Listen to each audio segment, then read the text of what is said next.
Hakeem Olajuwon and Nikola Jokic. Who is the better big? Two of the NBA's best big men in their era. Now, at first, it took me a minute to decide which one that I think was better. But with hard observation, I come to decide which one that I think, in my opinion, is better. But before you guys watch this video, make sure you click that like button, click the subscribe button, follow me on all social media platforms, and also purchase my first ebook, which will be in the description box.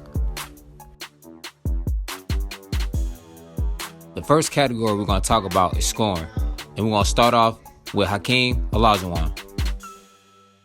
In the regular season, Hakeem Olajuwon averaged 21.8 points, field goal percentage was 51.2, and free throw percentage was 71.2. In the postseason, he averaged 25.9, field goals was 52.8, and free throws was 71.9. He is very dominant in the post, along with a mid-range jumper. Footwork was magnificent. And on the plus side, he can score within 3 to 4 seconds. And now we're going to talk about Nikola Jokic. In the regular season, he averaged 20.9 points, field goals was 55.7, free throws was 82.7, and threes was 35%. And in the postseason, he averaged 27.7, field goals was 53%, free throws was 83.7%, and three-pointers was 39%. Big man, who was also dominant in the post, and his footwork was also amazing. But the only thing with Jokic, he can stretch out the floor by shooting the three-pointer, and his mid-range shooting was also great. And the next category we're going to get into is defense. His regular season blocks was 3.1 and steals was 1.7, rounded off by 2 steals. In the postseason, he averaged 3.3 blocks per game. He was the Defensive Player of the Year. He was the blocks leader 3 times, rebound leader 2 times, defensive first team, he was 5 times. So, Hakeem Olajuwon wasn't no joke on the defensive end. Now, on the other hand, with Nikola Jokic, in the regular season, he averaged 1.4 steals, and in blocks, he averaged 0.9, rounded off by 1 block. In the playoffs, he averaged 1.4 steals, and in blocks, he averaged 0.7, rounded off by 1 block a game. So, you can see the comparison between him and Hakeem Olajuwon. Hakeem definitely is killing it when it comes to defense. Last category is agility. Alright, when it comes to speed, going back to what I said earlier, once Hakeem Olajuwon gets the ball in the post or around in that mid-range area, it don't take him any time to already know what exactly he's going to do in a matter of seconds. And then when it comes to his strength, you got to think all the other bigs that he was playing against that was pretty good. Patrick Ewing, Shaquille O'Neal, Charles Barkley, David Robinson. Like, these are other bigs that are about the same size, and he's going up against them. And for his height, Hakeem was very explosive, very athletic. That's why he was able to dunk on people and get to the basket with explosiveness. We're going to talk about Nikola Jokic. Now, Hakeem definitely got him in speed, but Nikola Jokic can still manage to get past his defenders with his quickness. And when it comes to power, if he gets you deep down in that paint, it's hard to stop Nikola Jokic. He's not that much explosiveness, though. When he gets his dunks, it's based off because of his height.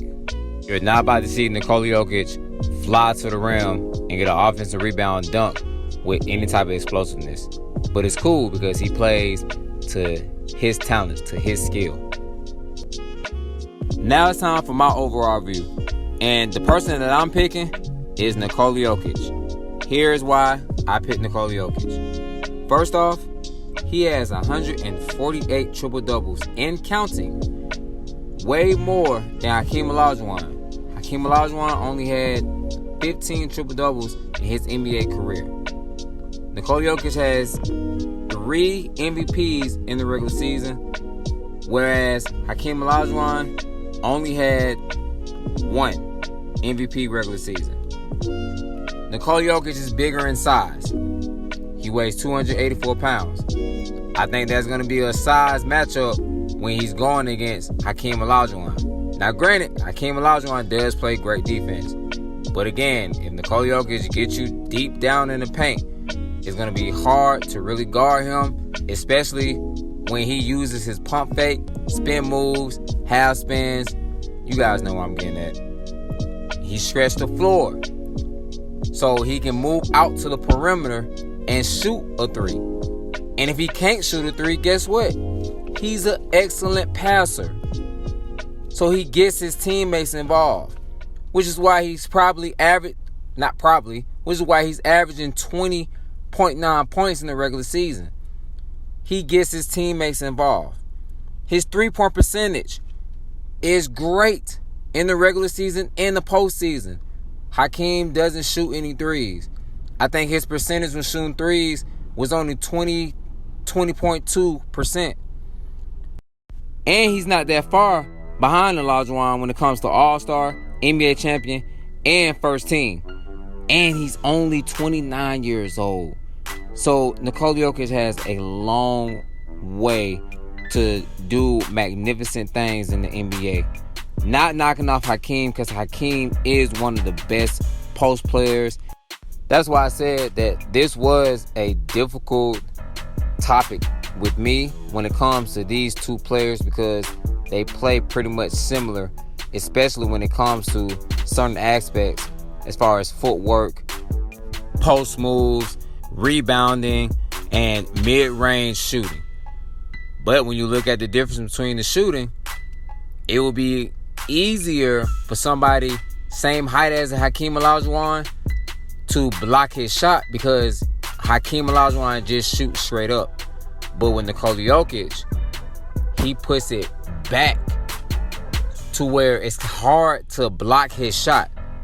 So that's my take on it, man. Let me know your comments and thoughts in the comment box. Make sure you guys subscribe to this channel. This your boy Coach D-Lo, and champions thrive on elevation. Praise to the Most High.